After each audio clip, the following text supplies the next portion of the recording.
காலவேளையிலே உங்களை எல்லாரையும் பார்ப்பது ரொம்ப சந்தோஷம்.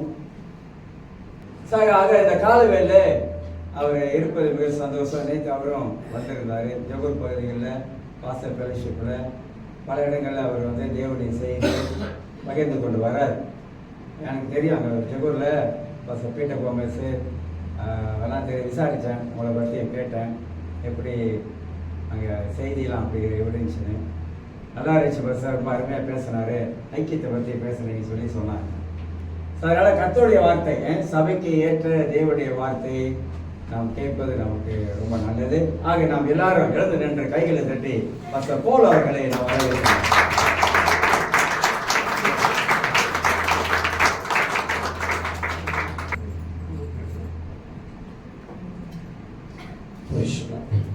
கர்த்தர் நல்லவர். ஆமென்.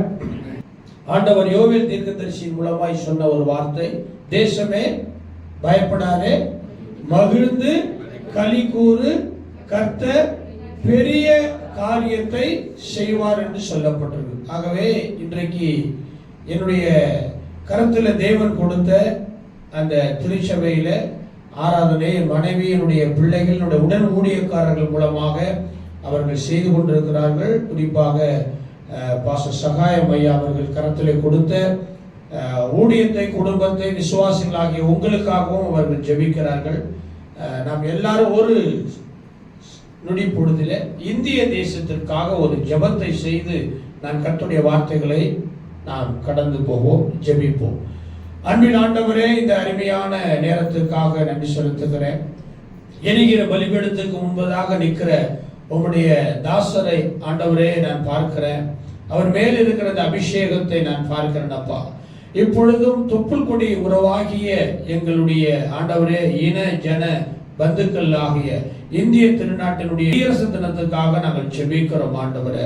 நாடும் ஆண்டவரே, நாட்டில் உள்ள குடிமக்களும் உம்முடையதாக இருக்கிறது ஆண்டவரே. பூமியும் அது நிறைவும் உம்முடையதாக இருக்கிறபடினால இந்திய திருநாட்டை ஆண்டவரே நீர் கலங்கமில்லாதபடிக்கு நீர் காத்து வழி நடத்தும். சுவிசேஷம் வாசல்கள் அடைக்கப்படக்கூடாதபடிக்கு திருநாட்டை ஆண்டவரே நீர் நடத்தும்படியா இந்த மலேசியா தேசத்தில் இருந்து ஆண்டவராய் கர்த்தாவே நாங்கள் யாவரும் ஒருமனப்பட்டு ஜெபிக்கிறோம். இந்த அருமையான பரிசுத்தவான் கையில கொடுத்த ஆண்டவரே, இந்த சபைக்காக, ஊழியர்களுக்காக, சபை மக்களுக்காக, மூப்பர்களுக்காக, உடன் ஊழியக்காரர்களுக்காக, பாஸ்டையாவுடைய ஆண்டவரே தரிசனங்களுக்காக கர்த்தாவே அவர் எதிர்காலத்தில் திட்டமிட்டு இருக்கிற எல்லா காரியத்தையும் ஆண்டவரே நீ வெற்றியாய் செய்து முடிப்பீரா. அடிமையை நான் உன்னுடைய சிலுவை நிழலில மறைத்துக் கொள்ளும்படியாய் வேண்டிக் கொள்ளுகிறேன். என்னை மறைத்து என் அன்பு பிள்ளைகளுக்கு நீர் வெளிப்படும் ஆண்டவர. நீர் எனக்காக யாவையும் செய்து முடியும். இயேசுவின் நாமத்தினாலே ஜெபிக்கிற நல்ல பிதாவே, ஆமென். உட்கார். ஐயா அவர்கள் என்னுடைய காரியத்தை குறித்து அவர்கள் விசாரித்து அறிந்திருப்பதற்காக நான் நன்றி செலுத்துகிறேன். அந்த ஐக்கியத்தில் நடந்த சம்பவங்கள் எல்லாம் ஐயா கண்டிப்பா அறிந்திருப்பாங்க. வேண்டாம், இடமில்லை என்று சொன்ன பலர் மத்தியில ஆண்டவர் என்னை நிறுத்தி எப்படி ஐக்கியத்தை குறித்து பேசினார் என்பதை ஐயா அவர்கள் அறிந்திருப்பார். என்னை குறித்து நான் அதிகமாய் இங்கே சொல்வதற்கு நேரம் இல்லை. ஏனால் இதை முடித்து இன்னொரு பரிசுத்தவானுடைய சபையில ஐயா அவர்கள் என்னை ஆசீர்வதித்து அனுப்ப வேண்டும். என்னுடைய பெயர் போதகர் பால்ராஜ் குணா. என்னுடைய சபையின் பெயர் தேவ கிருபை சபை வீடு, grace of God prayer house.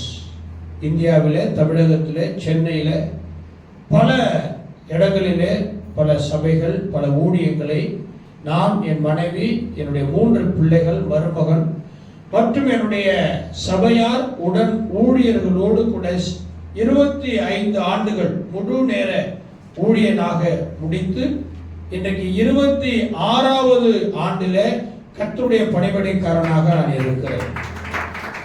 பல்வேறு விதமான காரியங்களை நான் செய்கிறேன். பின் ஒரு முறை சமயம் கிடைக்கும் போது நான் என்னை குறித்து நான் சொல்லுகிறேன்.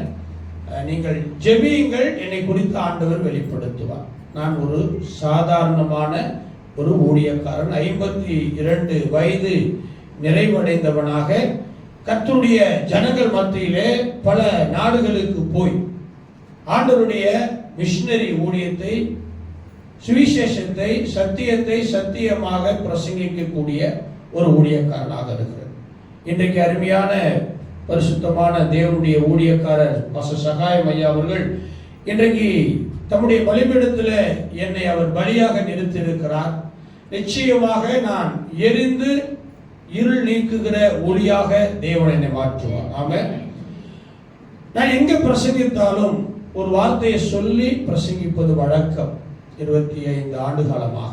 அது சங்கீதம் 138 சங்கீதம் 8வது வசனத்தை நான் மேற்கோள் காட்டிவிட்டு நான் தேவன் எனக்கு கொடுத்திருக்கிற செய்தியை நான் சரியான நேரத்தில் சொல்லி கடந்து போக விரும்புகிறேன்.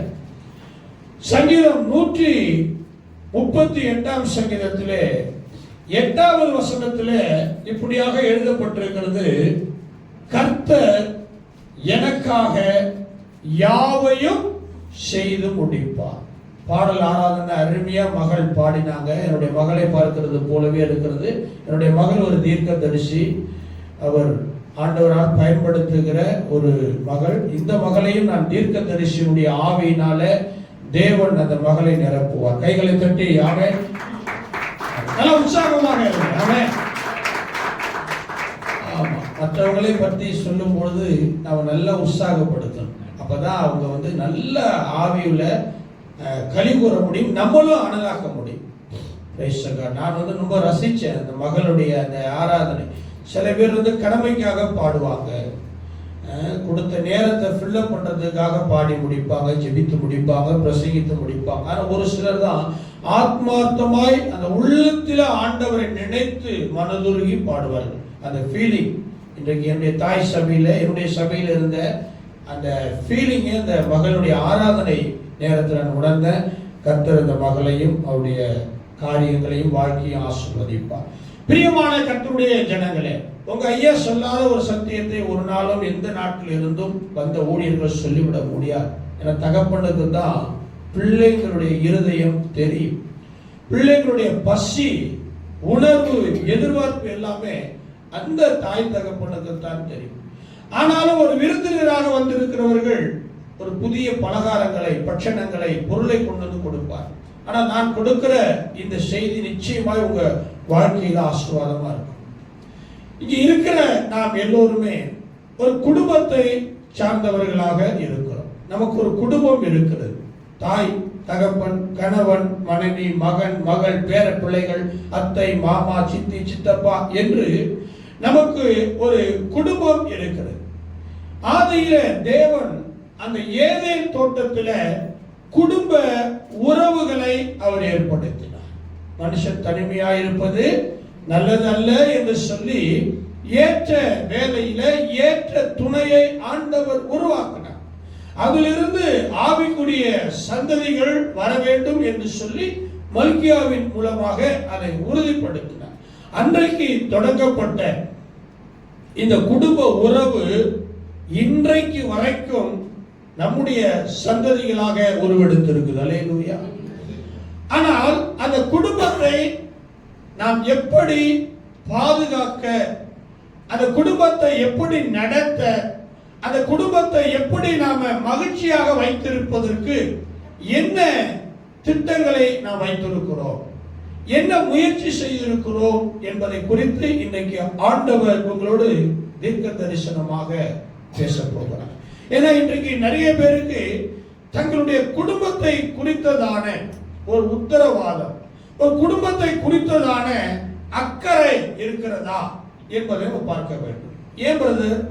இல்ல, எனக்கு இருக்குதுன்னு சொல்லுவாங்க. என் பிள்ளைய நல்லா படிக்க வைக்கிறேன், அவனுக்கு நல்ல அரசாங்கத்தில் உத்தியோகம் வாங்கி தர்றேன், அவனை நான் ஒரு வேலையில வைத்திருக்கிறேன், ஒரு பிசினஸ் அவனுக்கு ஏற்பாடு கொடுத்திருக்கிறேன், பங்களா கட்டி கொடுத்திருக்கிறேன், காரு வாங்கி கொடுத்திருக்கிறேன், ஒரு 50-60 சவரன் நகை வாங்கி கொடுத்திருக்கிறேன், நிறைய அவனுக்கு லேண்ட் வாங்கி கொடுத்திருக்கிறேன், ஒரு பொண்ணை பார்த்து ஒரு பையனை பார்த்து கல்யாணம் பண்ணி வச்சிருக்கிறேன், எவ்வளவோ அவனுக்காக நான் செலவு செஞ்சிருக்கிறேன், இதெல்லாம் குடும்ப பொறுப்பு இல்லாம எல்லாம் நான் செய்யறேன், எனக்கு எல்லாம் குடும்ப பொறுப்பெல்லாம் இருக்குது அப்படின்னு சொல்லுகிறவர்கள் அநேகர் இருக்கலாம், இங்க கூட இருக்கலாம். ஆனால் இப்ப நான் சொல்லுகிற வார்த்தையை நீங்க கொஞ்சம் ஆழமாய் கவனிங்க. வாசிக்க கேட்போம். எபிரேயர் 11ஆம் அதிகாரம் 7வது வசனம் 308வது பக்கம். நம்ம மைனூட்டா கவனிக்கணும். நிற்கிறவன் என்று எண்ணுகிறவன் விழாதிருக்க கடவுள். அது ரொம்ப முக்கியம் கிறிஸ்டியானிட்டில. நிற்கிறவன் என்று எண்ணுகிறவன், ஆமா நான் குடும்ப தலைவன் தான் எனக்கெல்லாம் இருக்கு என்று சொல்லி கொஞ்சம் அசால்ட்டா இருக்கக்கூடாது. வாசிங்க எபிரேயர் 11:7 என்ன எழுதியிருக்கிறது அப்படின்னா, விசுவாசத்தினாலே நோவா தற்காலத்தில் காணாதவைகளை குறித்து, கவனிக்கணும், விசுவாசத்தினாலே நோவா தற்காலத்தில், பிரசன்டேஷன், தற்காலத்தில் காணாதவைகளை குறித்து தேவ எச்சரிப்பு பெற்று பய பக்தி உள்ளவனாகி தன் குடும்பத்தை ரட்சிப்பதற்கு பேழையை உண்டு பண்ணினான். அல்லேலூயா. மனுஷகுமாரன் காலம் என்று ஒன்று இருக்கிறது. அதுதான் நாம் ஆராதிக்கிற நம்முடைய ஆண்டவராகிய இயேசு கிறிஸ்து. அது இப்பொழுது அந்த காலம், அந்த காலத்தில் இருக்கிறோம். ஆனா நோவாவின் காலம் என்று ஒன்று இருந்தது. அந்த நோவாவினுடைய காலத்தில் வாழ்ந்த மக்கள் எப்படி இருந்தார்களோ அதே போலதான் எல்லா நாடுகளிலும் இருக்கக்கூடிய மக்கள் இந்த மனுஷகுமாரனுடைய காலங்களிலும் இருக்கிறார்கள். அது இல்லை என்று மறுக்கவே முடியாது. வேதம் அதற்கு நிறைய ஆதாரங்களை சொல்லுகிறது. அப்ப நோவாவுடைய காலத்திலே தேவனுக்கு பயப்படாமல், தேவனுடைய சித்தத்துக்கு உடன்படாமல், தான் தோன்றித்தனமாக மனமோட போக்கிலே இஷ்டத்துக்கு அவர்கள் வாழ்ந்து கொண்டிருந்ததை படைத்த பிரம்மனாகிய கிறிஸ்து, தேவனாகிய கர்த்தர் மனஸ்தாபப்பட்டார். அனுக்கிரகம் பண்ண வேண்டிய அருள்நாதர் நிற்கிரகம் பண்ண வேண்டிய இருதயமுடையவராய் அவர் மாறினார். அப்பொழுது 40 நாட்கள் பூமியில் இரவும் பகலும் மழை பெய்யப்பட்டது. புல் பூண்டு செடி கொடி மரம் உயிரினங்கள் நோவாவுடைய குடும்பத்தை தவிர மற்ற எல்லாமே அழிக்கப்பட்டு விட்டதாக நமக்கு வேதம் சொல்லுகிறது. வேதம் என்ன சொன்னாலும் அதை நாம் அப்படியே ஏற்றுக்கொள்ள வேண்டியதுதான், வேற மாற்று கருத்து கிடையாது. அப்ப நோவாவின் காலத்திலே நடந்தது போலவே மனுஷ குமாரனுடைய காலத்திலே நடக்கும் என்பதுதான் நமக்கு வெளிப்படுத்தப்பட்டவைகளாக இருக்கிறது. இங்கே நான் உங்களுக்கு உங்க குடும்பத்தை குறித்து அக்கறை உள்ளவனாக நான் காணப்படுகிறேன். நான் ஒரு குடும்ப தலைவன். நான் 3 பிள்ளைகளுக்கு தகப்பன். என் மனைவிக்கு நான் கணவன். என்னுடைய குடும்பத்தை சமுதாயத்தில் பலதரப்பட்ட மக்கள் மத்தியில எப்படி என் குடும்பத்தை நான் நடத்த வேண்டும், பிள்ளையை நடத்த வேண்டிய வழியில நடத்த தவறினால் தாய் தகப்பன் இலட்சி அடைவார்கள். பிரியமானவர்களே, இங்கே நோவாவுடைய வாழ்க்கை சம்பவத்தை நீங்கள் நினைவில் எடுத்துக் கொள்ளுங்கள். தற்காலத்தில் காணாதவைகளை குறித்து ஒரு காலத்திலே, அதாவது நம்முடைய பாட்டன் முப்பாட்டன் காலங்களிலே அவர்கள் சொன்னார்கள், இந்த தண்ணீர் ஒரு காலத்தில் பாட்டிலே அடைத்து வைக்கப்பட்டு அது விற்பனைக்கு வரும் என்று சொன்னார்கள். ஒரு காலத்தில் 4 தலைமுறைக்கு முன்னாடி. ஆனால் நம்முடைய நாடு, குறிப்பாய் இந்திய நாடு, 4 பக்கமும் கடல்களினால் சூழப்பட்ட ஒரு நாடு, தீபகற்பம் என்று சொல்வார்கள். அந்த நேரத்தில் தண்ணீருக்கு பஞ்சமே கிடையாது. அந்த மூத்தவர்கள் சொன்னாங்க, ஒரு காலத்தில் தண்ணீர் ஒரு பாட்டிலே அடைத்து அது விற்பனை செய்யப்படும் என்று சொன்னபோது அந்த முதியோர்களை பார்த்து அநேகர் கிண்டல் பண்ணாங்க. எப்பா எங்க திரும்பினாலும் தண்ணிக்கு பஞ்சமே கிடையாது, தரையை காட்டிலும் தண்ணி தான் அதிகமா இருக்குது, யாராவது போய் தண்ணியை பாட்டில் அடைச்சு விற்பாங்களா அப்படின்னு கிண்டல் பண்ணாங்க. இன்னைக்கு நிறைய பேர் இயேசு கிறிஸ்துவினுடைய வார்த்தையை கிண்டல் பண்ணுகிறவர்களாக இருக்கிறார். போதக பிதாக்கள் விசுவாசிகளுக்காக தீர்க்க தரிசனங்களை வெளிப்பாடுகளை சொல்லும் பொழுது அவர்கள் நம்பாததுனால பாஸ்டர் ஐயா அவர்கள் சொல்லுகிற அந்த சத்தியத்தை உதாசீனப்படுத்துகிறவர்கள் இன்றைக்கும் நிறைய பேர் இருக்கிறார். அப்படித்தான் அந்த காலத்துல அந்த பாட்டில் தண்ணீர் விற்கப்படும் என்று சொன்னதை நம்பல. ஆனா இன்னைக்கு இத்தனை ரிங்கிட் கொடுத்து ஒரு 1/2 லிட்டர் 1 லிட்டர் தண்ணி காசு கொடுத்து வாங்குறோம். அன்றைக்கு சொன்னது இன்றைக்கு நடக்கிறது. காற்று நாம் சுவாசிக்கிறோமே, இந்த காற்று, இதை கூட காசு கொடுத்து தான் வாங்க வேண்டிய நிலைமை. எப்போ வரும் பிரதர்? 2027 வருமா, 2030 வருமா? எப்பவோ வந்துச்சு, நமக்கு தெரியல. எப்பவோ வந்துச்சு. H2O oxygen. ஹாஸ்பிடல்ல போய் பாருங்க, ஐசியூல அந்த வெண்டிலேட்டர் வச்சிருப்பாங்க. அந்த வெண்டிலேட்டருடைய யூஸ் என்ன? அந்த சுவாச காற்றை நம்முடைய ஹார்ட்டுக்கு பம்ப் பண்ணி திரும்ப அது ரீபிரிண்ட் பண்ணுகிறது. அப்ப ஏசி, அப்ப ஃபேன், இது எல்லாமே நமக்கு பணம் கொடுத்து வாங்கி பயன்படுத்தப்படுகிற அந்த ஏர் சர்க்குலேஷன். அன்றைக்கு சொன்னாங்க, நம்ப முடியல. இன்னைக்கு ஃபேன் இல்லாம, ஏசி இல்லாம, வெண்டிலேட்டர் இல்லாம நம்மளால வாழ முடியல. உண்மையா இல்லையா? ஆனா தற்காலத்தில் இப்ப கூட நான் சொல்றேன், இப்ப நான் சொல்லுகிற பிரசங்கம் அல்லது அருமையான பரிசுத்தவானவர்கள் உங்களுக்கு மேற்கோள் காட்டுகிற வசனங்களை இக்காலத்துல உங்களால நம்பாம இருக்கவே முடியாது. நம்புறதுக்கு உங்களுக்கு மனசு வராது. இதெல்லாம் ஒரு பெரிய விஷயம் கிடையாதுங்க அப்படின்னு. ஆனால் காலம் வரும் பொழுது அவைகள் எல்லாமே நிறைவேறும். ஆமென். இங்கே நோவா தற்காலத்தில் காணப்படாதவைகளை குறித்து என்ன செஞ்சான்னா தேவ எச்சரிப்பை பெற்றுக்கொண்டார். உங்களிடத்துல நான் தாழ்மையா சொல்றேன், உங்க எல்லாருக்கும் குடும்பம் இருக்குது. இங்க வந்திருக்கிறதுக்கு நோக்கமே நம்முடைய குடும்பம் நல்லா இருக்கும்.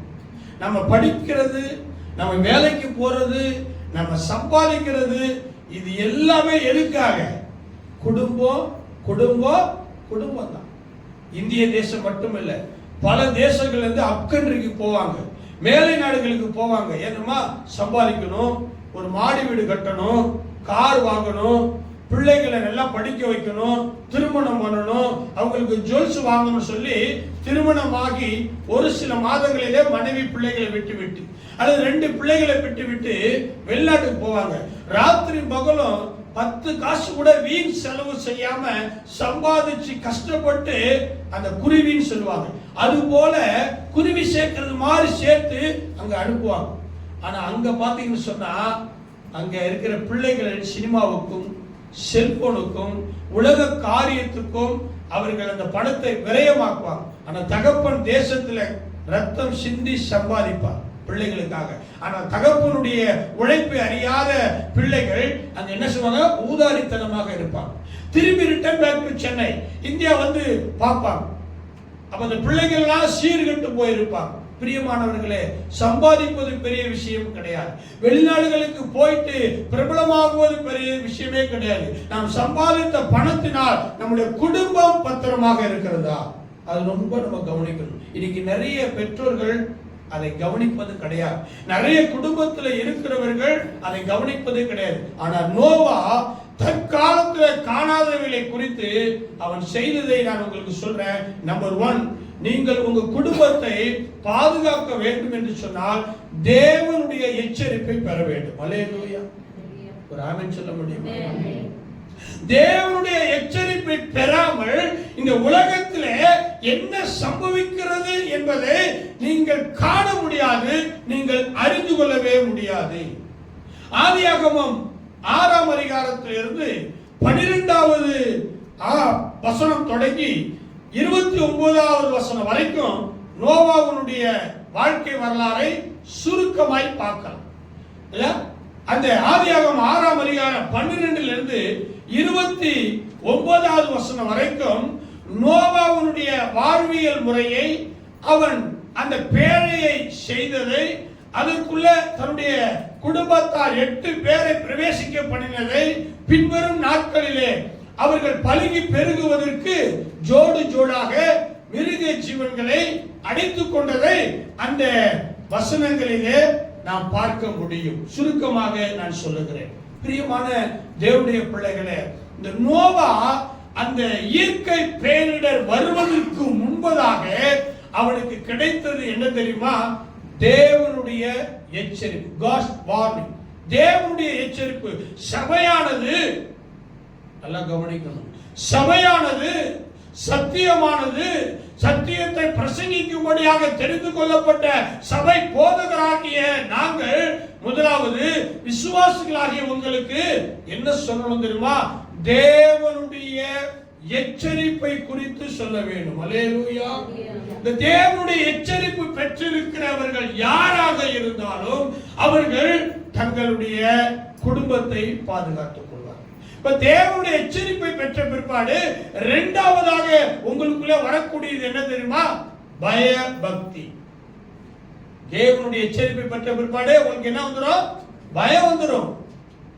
தேவனுடைய எச்சரிப்பை பெறாதவர்கள் பயப்படவே மாட்டாங்க. இப்ப பாருங்க, ஒரு தம்பி அழகா சாட்சி சொன்னார், இங்கிலீஷ்ல பாதி தமிழ்ல பாதி. எங்க வீட்டுல இருந்த அந்த மேட்ச் என்ன பண்ணுச்சு?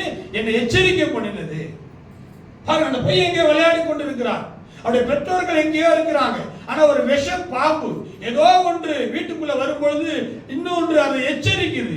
அந்த எச்சரிப்பின் சத்தத்தை அந்த பிள்ளையாண்டான் கேட்காவிட்டால், கொஞ்சம் யோசனை பண்ணி பாருங்க, இந்த ரோட்ல இந்த ரெட் கலர் சிக்னல் அது இல்லாவிட்டால், கொஞ்சம் யோசனை பண்ணி பாருங்க, அந்த பாம்பு பெற்றோர்களை கடித்திருக்கலாம், பிள்ளையை கடித்திருக்கலாம், என்னென்னவோ வந்திருக்கலாம். ஆனா ஒரு எச்சரிக்கை அந்த மகனுக்கு கிடைத்ததுனாலதான் அவன் தாயை கூப்பிட்டு தகப்பனை கூப்பிட்டு அதை அடித்து தூர வீசினான். அல்லேலூயா. நான் உங்களுக்கு சொல்லுகிறேன், உங்க குடும்பத்தை, உங்களுடைய பிள்ளைகளை, உங்களுடைய வாழ்க்கையை, உங்களுடைய பரிசுத்தத்தை, உங்களுடைய ஜெப ஜீவியத்தை, உங்களுடைய ஊழியத்தை, உங்க ஆத்தும பாரத்தை விழுங்குவதற்கு, கெடுப்பதற்கு இந்த உலகத்துல வலு சர்ப்பத்தின் ஆவியை போல யாரை விழுங்கலாமோ என்று கர்ஜிக்கிற சிங்கத்தை போல சுற்றி வகை தேடிக் கொண்டிருக்கிறவைகள் அநேகம் உண்டு. அல்லேலூயா. ஆனா அவைகளை அடையாளம் காண முடியாது. அந்த பவர் நமக்கு இல்ல. மின்னுவதெல்லாம் பொன், வெளுத்ததெல்லாம் பால். நம்ம யாரையும் சீக்கிரம் ஐடென்டிபிகேஷன் பண்ண முடியாது. அதனாலதான் பாஸ்டர் என்னை குறித்து விசாரிச்சிருக்காங்க, வர்றவன் யார், அவன் எப்படிப்பட்ட பிரசன்டேஷன் கொடுப்பான். அவன் பாஸ்டர் சொல்றான் சரி, இந்தியாவில இருந்து வர்றேன்னு சொல்றான் சரி, பட் அவனுடைய கேரக்டர் என்ன? இந்தியாவில் சொல்லுவாங்க, உன் நண்பனை பற்றி சொல்லு, உன்னை பற்றி நான் தெரியும். நீ யாரோட நட்பு வச்சிருக்கிற, நீ யாரோட சிநேகிதம் வைத்திருக்கிற, நீ எந்த தெய்வத்தை ஆராதிக்கிற, நீ எந்த சபைக்கு போற, நீ எந்த பாஸ்டருக்கு கீழே நீ இருக்கிற, அதை சொல்லு. உன்னுடைய கேரக்டர் என்ன அப்படிங்கறத நான் முடிவு பண்ணி கொள்ளுகிறேன்.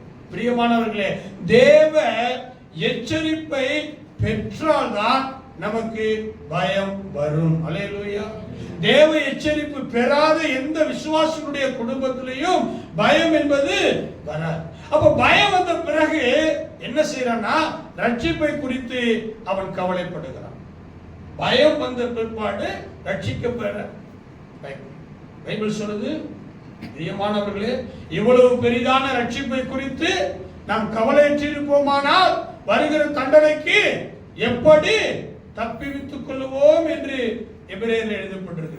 ஆகவே நான் உங்களுக்கு சொல்லுகிறேன், நீங்க நல்ல ஹானரபிள் போஸ்டிங்ல இருக்கலாம், நல்ல நீங்க ஹைஜீனிக்கா இருக்கலாம், சொபாஸ்டிகேட்டடா இருக்கலாம், நல்லா படிச்சிருக்கலாம், மகா மேன்மையாக நீங்கள் காணப்படலாம், செல்வந்தர்களாக இருக்கலாம். பட் ஒன் திங், உங்களுக்கு ஒரு குடும்பம் இருக்குது என்பதை நீங்கள் அறிந்து கொண்டு அந்த குடும்பத்தை ரட்சிப்பதற்கு நீங்கள் செய்ய வேண்டியது என்ன? பேழை. நீங்க செய்ய வேண்டியது பேழை. நோவா கொப்பேர் மரத்தினால் ஒரு பேழை செய்தார்.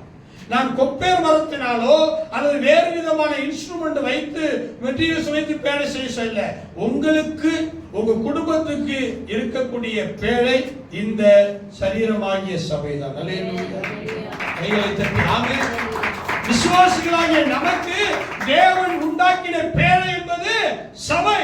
நீ சபையில வரும் பொழுது சத்தியம் உங்களுக்கு சொல்லப்படும். சத்தியத்தை நீங்கள் கேட்கும் போது அந்த சத்தியம் உங்களுக்கு பயத்தை உண்டாக்கும். அந்த பயமானது என்ன செய்யும் அப்படின்னா, ரட்சிப்பை பெற்றுக் கொள்வதற்கு உங்களுக்கு அது உந்துதலாக இருக்கும். நீங்கள் ரட்சிக்கப்பட்ட பிறகு பைபிள் சொல்கிறது சபையிலே சேர்த்துக் கொள்ளப்பட்டார்.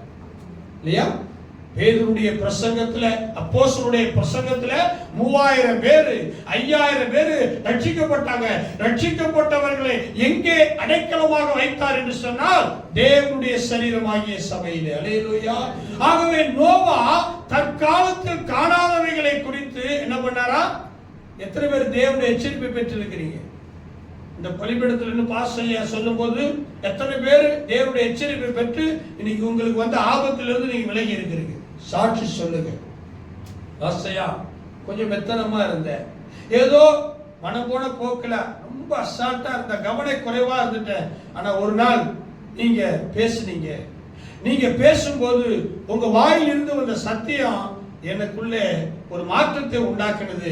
இன்னைக்கு நான் அந்த பாவம், சாபம், வியாதி, வறுமை, தரித்திரம் இருந்து நான் விடுதலையாக்கப்பட்டிருக்கிறேன். அன்னைக்கு மாத்திரம் நீங்க பலிபீடத்தில் நின்று ஏன் சொன்னீங்கன்னு எனக்கு தெரியாது, எதற்காக சொன்னீங்கன்னு தெரியாது, ஆனா யாருக்காக சொன்னீங்கன்னு தெரியாது. ஆனா நீங்க சொன்ன அந்த வார்த்தை நேரா என் இருதயத்தை தாக்கினது. இன்னைக்கு நான் என்னை காப்பாற்றி கொண்டேன் என்று நீங்கள் ஒவ்வொருவரும் சாட்சி சொல்லணும். கைகளை தட்டி அல்லேலூயா. அதுதான் ஆண்டவருடைய சரீரமாகிய சபையினுடைய பிரசன்டேஷனாக இருக்கிறது. பிரியமானவர்களே, இன்னொரு வசனத்தை நாம் வாசிப்போம். எசேக்கியேல் 33ஆம் அதிகாரத்திலிருந்து நான் உங்களுக்கு தேவனுடைய எச்சரிப்பை குறித்து சொல்லுகிறேன். இன்னைக்கு சபையானது எச்சரிப்பை குறித்து பேசுவதற்கு தயங்குகிறது. இன்னைக்கு அநேக ஊழியக்காரர்கள் எச்சரிக்கையை குறித்து பேசுவதற்கு பயப்படுகிறார்கள். அநேக திருச்சபை விசுவாசிகள் தன்னுடைய போதகர் எச்சரிக்கையின் சத்தத்தை சொல்லக்கூடாது என்று சொல்லி அவர்கள் முறுமுறுக்கிறார்கள். இன்னும் சொல்ல போனா பல சபை விசுவாசிகள் சபையை தன்னுடைய ஆதிக்கத்துக்கு கீழ் கொண்டு வர்றாங்க. பாஸ்டர் நீங்க அப்படியெல்லாம் பேசக்கூடாது, நீங்க அப்படியெல்லாம் பேசக்கூடாது. நான் எப்ப வேணாலும் வருவேன், எப்படி வேணாலும் வருவேன், எங்க வேணாலும் உட்காருவேன், என்ன வேணாலும் உடுத்துவேன், நானு அப்படிதான் இருப்பேன். என்னை குறித்து நீங்க என்ன பண்ணக்கூடாது. அப்படி இன்றைக்கு நிறைய விசுவாசிகள் இருக்கிறதுனாலதான் அவருடைய வாழ்க்கை இன்னைக்கு மிக மோசமா இருக்கு. இங்க வசனம் சொல்லுது பாருங்க, 1002வது பக்கம் எசேக்கியேல் 33ஆம் அதிகாரத்திலே முதல் வசனம், கர்த்தருடைய வார்த்தை எனக்கு உண்டாகி. ஆமென். கர்த்தருடைய வார்த்தை இந்த பலிபீடத்தில் நிற்கிற ஒரு தேவ மனிதருக்கு, அருமையான போதகர் சகாயம் ஐயா அவர்களுக்கு கர்த்தருடைய வார்த்தை உண்டாகிறது. ஆமென். ஆமென் சொல்லுங்க. நல்லா ரிசீவ் பண்ணுங்க. ஆண்டனாவுடைய சக்தி, பவர் நம்ம ரிசீவ் பண்ணணும். இந்த செல்போனுடைய வேவ்ஸ் ரிசீவ் பண்ணணும். நீங்க இப்ப இந்த காம்பவுண்டுக்குள்ள இருக்கிறீங்க, பில்டிங்ல, வெளியில இருந்து உங்களுக்கு ஒருத்தர் போன் பண்றாரு.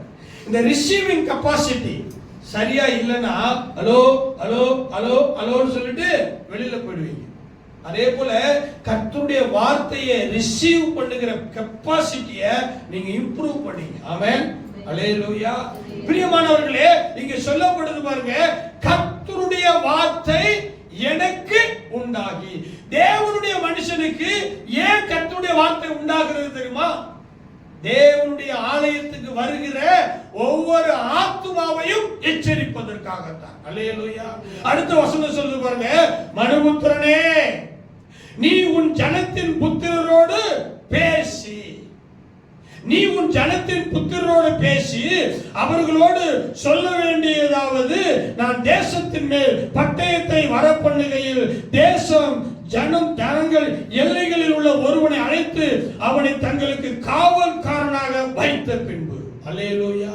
உங்களுடைய ஆத்துமாவுக்கு யார் உத்தரவாதம்? உங்களுடைய குடும்பத்துக்கு யார் உத்தரவாதம்?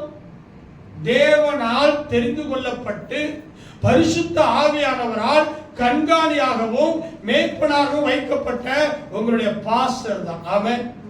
அல்லேலூயா. இது நிறைய பேர் மறந்துடுறாங்க.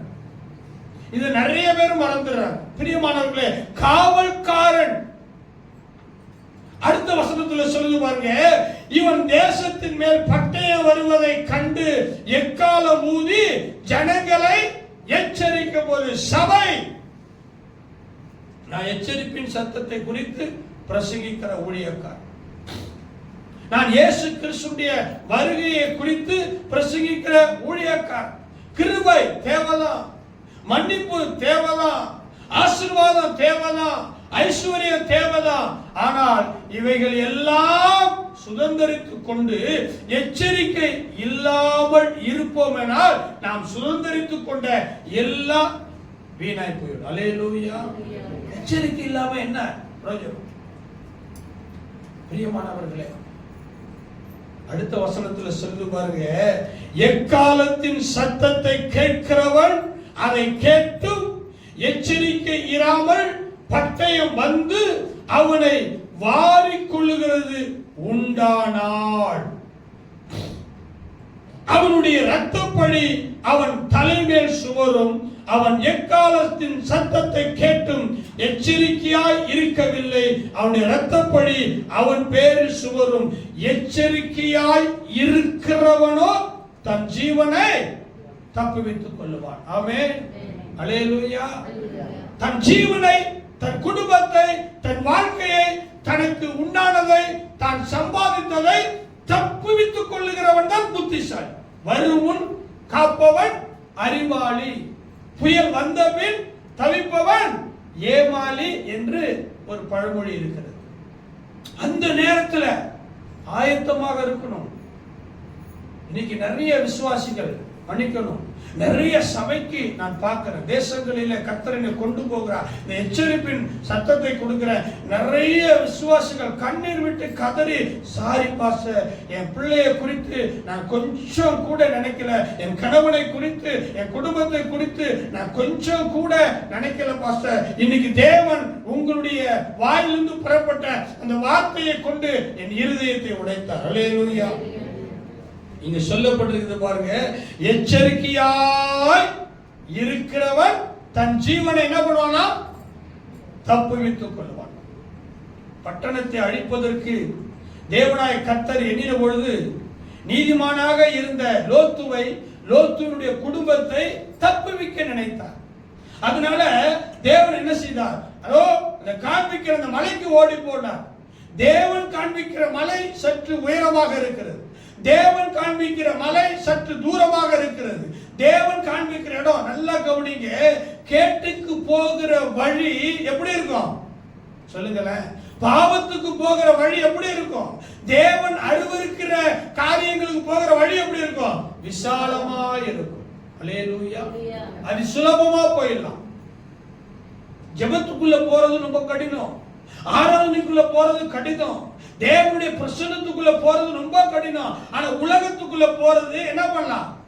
ரொம்ப ஈஸி, ரொம்ப ஈஸி, ரொம்ப ரொம்ப ஈஸி. கேட்டுக்கு போகிற வழி எப்படி இருக்குமா? விசாலமா இருக்கும். பிரியமான தேவனுடைய பிள்ளைகளே, இடுக்கமான வாசல் வழியாய் பிரவேசிப்பதற்கு நம்முடைய மனம் ஏற்றுக்கொள்ளாது. என்ன பிரதர், நீங்க எல்லாம் பரவாயில்ல, கர்த்தர் உங்களை ஆசீர்வதித்து இருக்கிறார், அழகான ஒரு மாளிகையாக இருக்கிறது. அந்த தேசத்துல பார்த்தா என்கிட்ட ஒரு 6 சபைகள் இருக்கிறது.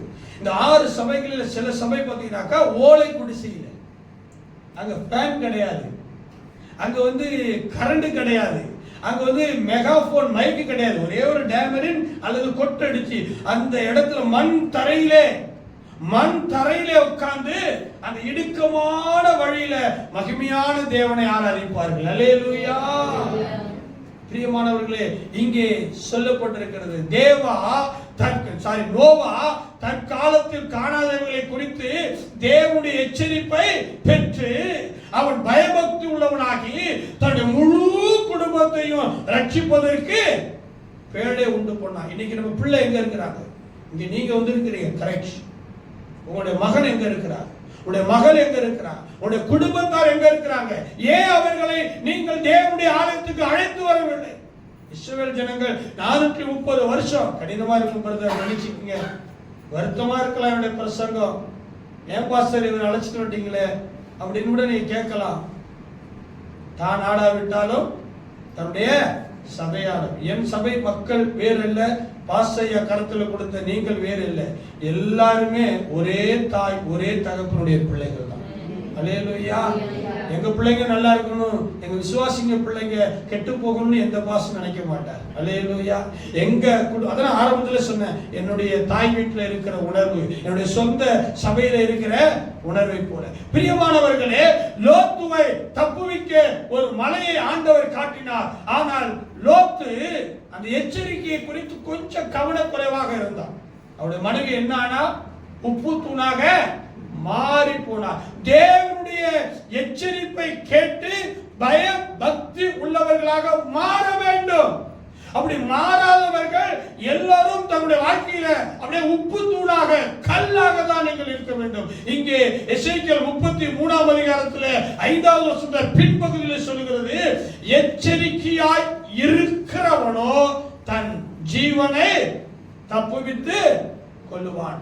நான் இப்பவும் சொல்றேன், சுனாமி வந்தது, கொரோனா வந்தது, இது மட்டுமல்ல இன்னும் பலவிதமான வாதைகள் காத்திருக்கிறது இந்த உலகத்தை சீரழிக்க. பிரியமானவர்களே, அவைகளில் இருந்தெல்லாம் தப்புவிப்பதற்கு நான் உங்களுக்கு தாழ்மையாய் சொல்லுகிறேன், தேவ மனிதர் மூலமாய் உங்களுக்கு என்ன எச்சரிக்கை செய்தியை கொடுக்கிறாரோ அந்த எச்சரிக்கை செய்தியை கேட்டு உடனே நீங்க பயபக்தி உள்ளவர்களாகி விசுவாசத்தினாலே உங்களுடைய குடும்பத்தார் ரட்சிப்பதற்கு ஒரு பேழையாகிய இந்த தேவாலயத்தை தெரிந்து கொள்ளுங்கள். அல்லேலூயா. மத்தேயு 24ஆம் அதிகாரம், இது 7 நாள் பிரசங்கித்த பிரசங்கம். ஒரு சபையில இதே சப்ஜெக்ட்ல குடும்ப முகாம் வைத்திருந்த 7 நாள் பிரசங்கித்த இந்த ஜெபத்தை பரிசுத்தவானுடைய ஆலயத்துல நான் இப்பொழுது அரை மணி நேரத்துக்குள்ளே 45 நிமிடத்துக்குள்ளே நான் சொல்லி முடிக்கிறேன். மத்தேயு 24வது அதிகாரம் 39வது வசனம்.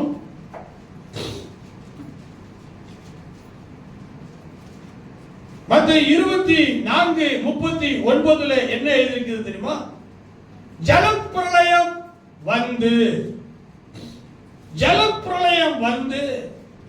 பிரியமானவர்களே, நம்ம எல்லாருக்குமே படிச்சவங்க தான், நல்ல வேத அறிவு தெரியும், ஆனா கவனக்குறைவா இருக்கு. இப்ப கூட நான் அந்த கார்ல 7:30 மணிக்கு கிராப்ல ஏறினேன். ஐயா அனுப்பிச்ச அதே லொகேஷன்ல தான் பாஸ்டர் முரசராஜன் அவர்களுடைய அசிஸ்டன்ட் ஒரு பெண், அங்கிள் கேப் புக் பண்ணிட்டேன். கரெக்டாக 7:35 ஏறிட்டேன். 45 to 50 மினிட்ஸ் தான் ரன்னிங் டைம் காட்சி. ஆனால் இங்கே வர்றதுக்கு பதிலாக அது எங்கேயோ கொண்டு போயிடுச்சு, ஒரு மார்க்கெட்டுக்கு பக்கத்தில் மழை பெஞ்சுக்கிட்டு அங்கே கொண்டு போயிடுச்சு. ஆனால் டிரைவர் தான் ஓட்டுறாரு, அவர்கிட்ட தான் அந்த ரூட் இருக்குது, நம்ம தான் 50 ரிங்கிட்டு கொடுத்துட்டோமே, அதனால நம்ம உட்காந்து அப்படியே தூங்கிட்டு வரலாம், அல்லது நம்ம உட்காந்து அப்படியே இந்த மலேசியாவை ரசிக்கலாம், அல்லது நம்ம உட்காந்து அப்படியே செல்போன்ல வாட்ஸ்அப்ல ஃபேஸ்புக்ல அந்த ரன்னிங் ஹவர்ஸ்ல ஏதாச்சும் பார்க்கலாம் அப்படின்னு நான் பார்த்துருந்தேன்னு சொன்னா எனக்கு சரியான நேரத்தில் வர முடியாது. ஆனால் அவர் போகிற ஒரு ரூட்டு அவருடைய செல்போன்ல கூகுள் மேப்ல வேறு மாதிரியே காமிக்குது, நான் போகிற ரூட்டு கூகுள் மேப்ல வேறு மாதிரி போகும். ஆனா அவர் அனுப்பிச்ச அதே ரூட்ல தான் போட்டார் அவரு. ஆனா அந்த டிரைவர் எப்படி போட்டாருன்னு தெரியல.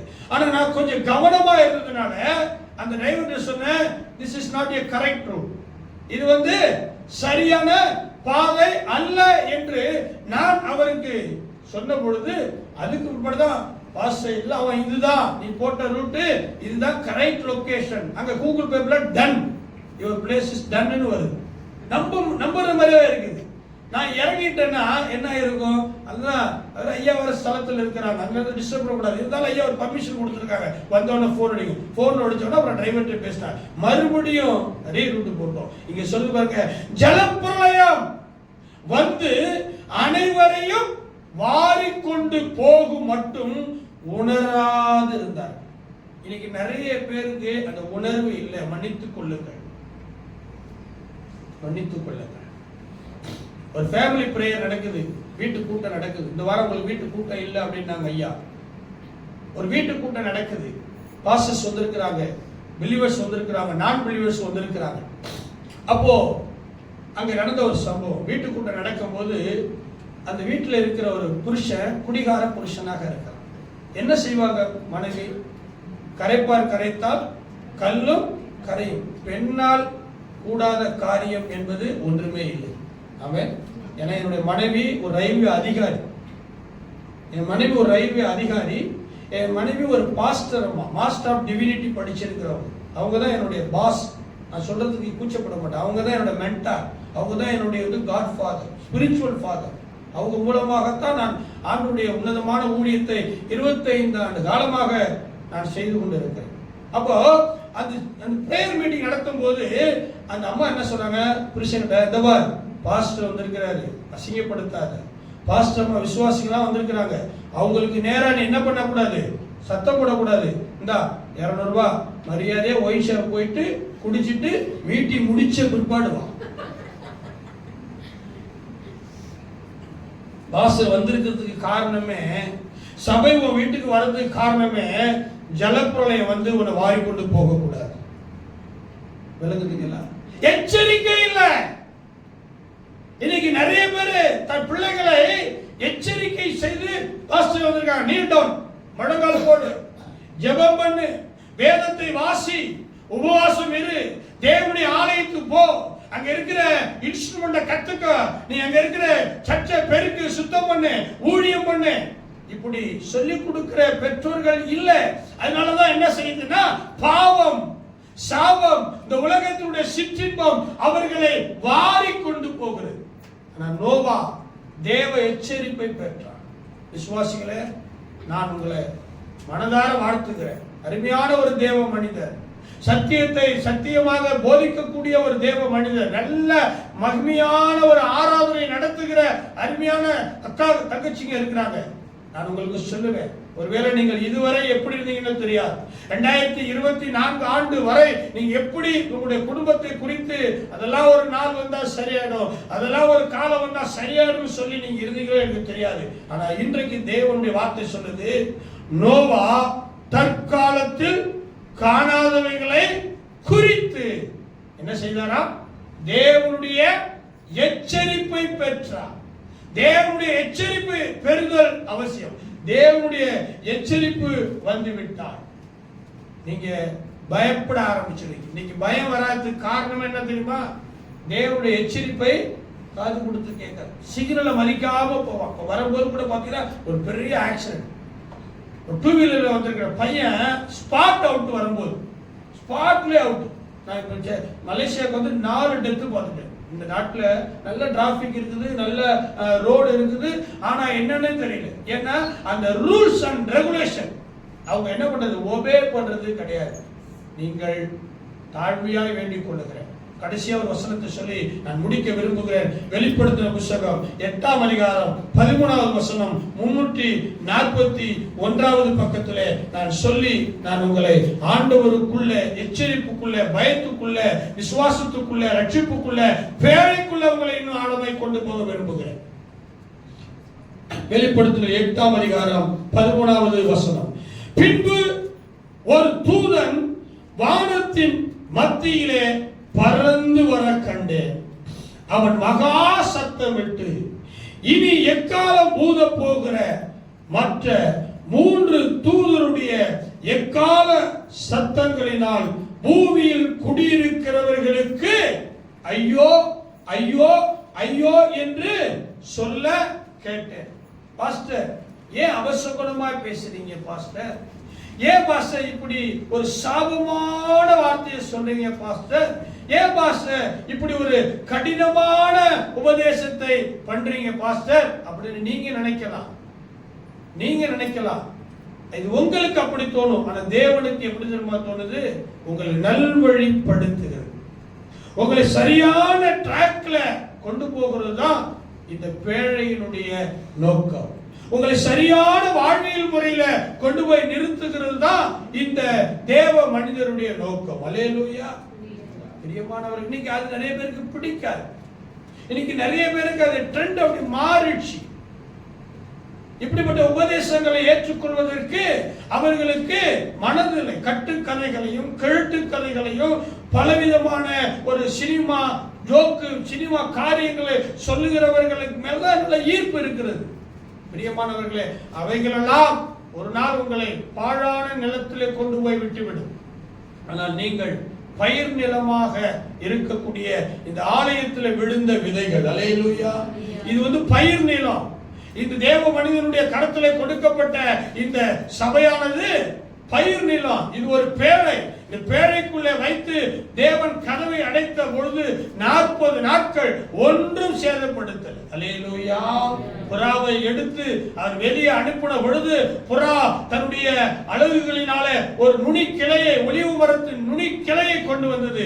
அப்பொழுதுதான் தேசத்துல பிரச்சனை ஓய்ந்தது என்று சொல்லும் பொழுது நோவா கதவின் மேல்தட்டை திறந்தார். ஆமென். பலுகி பெருகி அந்த பூமியை அவர் ஆண்டு கொண்டார். நான் இப்போதும் சொல்லுகிறேன், எந்த சூழ்நிலையில் இருக்கிறீங்கன்னு எனக்கு தெரியாது, என்ன விதமான மனநிலையில் இருக்கிறீங்கன்னு தெரியாது. ஆனா ஆண்டவர் சொல்லுகிறார், நோவா தற்காலத்தில் காணாதவைகளை குறித்து. இப்போ உங்களால கெஸ் பண்ண முடியாது. இப்ப எல்லாமே உங்களுக்கு சாதகமாகத்தான் தெரியும். அந்த ஃப்ரெண்டு அவர் சொல்றதா உங்களுக்கு தெரியும், அக்கம் பக்கத்துல இருக்கிறவங்க சொல்றதா தெரியும், இன்டர்நெட் செல்போன் சொல்றதா தெரியும். ஆனா வேதம் சொல்லுகிறது, ஒருவேளை இன்றைக்கு உங்களால அறிந்து கொள்ள முடியாமல் இருக்கலாம், ஆனா இதுதான் சத்தியம். சில சபை கூடி வருதலை விட்டு விடுகிறது போல நீங்களும் விட்டு விடாதீர்கள். ஏன் தெரியுமா? நாளானது சமீபத்து வருகிறதை எவ்வளவுக்கு எவ்வளவாய் பார்க்கிறீர்களோ அவ்வளவுக்கு அவ்வளவாய் என்ன பண்ண வேண்டுமா? புத்தி சொல்ல வேண்டும். அல்லேலூயா. கர்த்தரை நம்புகிறவனோ செழிப்பான். கர்த்தரை தேடுகிறவர்களுக்கோ ஒரு நன்மையும் குறையக்கூடாது. தேவ எச்சரிப்பை பெற்று, அதான் ரொம்ப முக்கியம். சொல்லுங்க பார்க்கலாம். தேவ ஐயா என்ன தேவ எச்சரிப்பை அவருக்கு தெரியும், உங்களுக்கு எனக்கும் தெரியாது, உங்களுக்கு எனக்கும் தெரியாது. அவருக்கு தேவன் சொல்லுவார், இந்த பொண்ணு சரியில்லை, அந்த பையன் சரியில்லை, அந்த பிரதர் சரியில்லை, அந்த அண்ணன் சரியில்லை, அந்த சூழ்நிலை சரியில்லை, அவங்களுக்கு ஏற்ற மாதிரி சொல்லு அப்படிம்பார். அல்லேலூயா. அப்படி சொல்லும் பொழுது ஒரே ஒரு சம்பவத்தை சொல்லி நான் நிறைவு செய்கிறேன். ஒரு விசுவாசி அப்பப்போ சபைக்கு வருவாங்க, வரமாட்டாங்க, சரியா ஜெபம் பண்ண மாட்டாங்க, காணி கொடுக்க மாட்டாங்க, தசமா கொடுக்க மாட்டாங்க, எப்படியும் அவங்க இஷ்டத்துக்கு மனம் போன போக்கில் இருந்தாங்க. அதனால என்னுடைய பிரசங்கம் அவங்களுக்கு பிடிக்காது. எங்க மனைவி கிட்ட பேசுவாங்க, மற்றவங்க பேசுவாங்க, பாஸ்டர் எப்போ பார்த்தாலும் திட்டுறாரு, அதனாலதான் எனக்கு சபைக்கு வர்றதுக்கே பிடிக்காது அப்படின்லாம் சொல்லுவாங்க. நான் அதை கண்டுக்க மாட்டேன், என்னுடைய வேலையை பார்த்துட்டு போயிட்டே இருப்பேன். ஒரு நாள் அவங்க தன்னுடைய மகளுக்கு திருமணம் செய்ய வேண்டிய ஒரு சூழ்நிலை. என்னை கேட்காமலே அவங்க என்ன பண்ணிட்டாங்கன்னா, மகளுக்கு மனம் முடிக்கிறதுக்கு பிள்ளைல பேசிட்டாங்க. அங்க பத்திரிக்கை ஒன்று அடிச்சுட்டு வந்தாங்க. அவங்க திடீர்னு அந்த சபைக்கு போவாங்க, திடீர்னு அங்கே போவாங்க, அப்படி போவாங்க. அவ சரி ஓகே, அவங்க என்கிட்ட ஒன்று கொடுத்தாங்க, பாஸ்டர் இது மாதிரி நிச்சயார்த்தம் வச்சிருக்கிறேன், கல்யாணம் நிச்சயார்த்தம் வச்சிருக்கிறேன், இன்விடேஷன் அடிச்சிருக்கிறேன், நீங்க பிளஸ் பண்ணணும், நீங்க தான் வந்து நடத்தணும் அப்படின்பாங்க. என்ன சொல்லுவீங்க நீங்க? ஓகே நோ ப்ராப்ளம், நான் வர்றேன், பிளஸ் பண்றேன் அப்படின்னா. நான் அந்த பத்திரிக்கை வாங்கி படிச்சுட்டு ஒரு 2-3 நிமிஷம் ஜெபம் பண்ணேன். எனக்கு ஒரு ரெவலேஷன் கிடைச்சது. இந்த திருமணம் நடக்காது. இந்த திருமணம் சொல்ல முடியுமா? சொன்னா நீங்க ஏத்துவீங்களா? சொல்லுங்க பார்க்கலாம். சொன்னா நீங்க ஏத்துவீங்களா? பாஸ்டருக்கு பொறாமை, சர்ச்சைக்கு வரலன்றதுனால கோபம், காணிக்க கொடுக்கல, தசமா கொடுக்கல, இன்னொரு பாஸ்டர் கிட்ட போய் ஜெபம் என்னென்னமோ சொல்லுவாங்க. அப்படிதான் சொன்னாங்க. நான் சொல்லிட்டேன், ஜெபம் பண்ணிட்டு, அம்மா இந்த ஜெபம் பண்ணம்மா, என்னமோ கர்த்தருக்கு சித்தம் இல்லைம்மா, நீங்க கொஞ்சம் ஜாக்கிரதையா இருங்க, இந்த திருமணம் நடக்காது போலன்னு சொல்லிட்டு அவ்வளவுதான். அவங்க பயங்கர சண்டை போட்டு சபையே ஒன்றும் இல்லாம ஆக்கி பிரச்சனை பண்ணிட்டு, இனிமோ சபைக்கு வரமாட்டேன், நான் போறேன் பாரு, அப்படி பாரு சொல்லிட்டு தூற்றி தெரிந்தாரு. எனக்கு கொஞ்சம் ஆவியில கலக்கம். ஆண்டவரை சொல்லியிருக்க கூடாதோ? ஆண்டவர் சொல்றாரு, நீ சொல்லணும், அதான் உன்னுடைய கடமை. நான் சொல்லிட்டேன். பாருங்க பிரியமானவர்களே, நான் அந்த கல்யாணம் நிச்சயத்துக்கு போகல, ஆனா எல்லாம் நடந்தது. அந்த நிச்சயதார்த்தம் நடக்கிறதுக்கு 2-3 நாளைக்கு முன்னாடி அந்த பெண்ணுக்கு நியமிக்கப்பட்டிருந்த தம்பி பத்திரிகை கொடுக்கறதுக்காக பைக்கில் போனான். போன இடத்துல ஒரு பெரிய ஆக்சிடென்ட், ஸ்பாட்ல இறந்துட்டான். கல்யாணம் ஆகலை. நான் மரத்துக்கு போயிருக்கிறோம். அப்ப எல்லாரும் பேசுறாங்க, அன்னைக்கே கடவுள் பாஸ்டர் மூலமா எச்சரித்தார், அன்னைக்கே கடவுள் பாஸ்டர்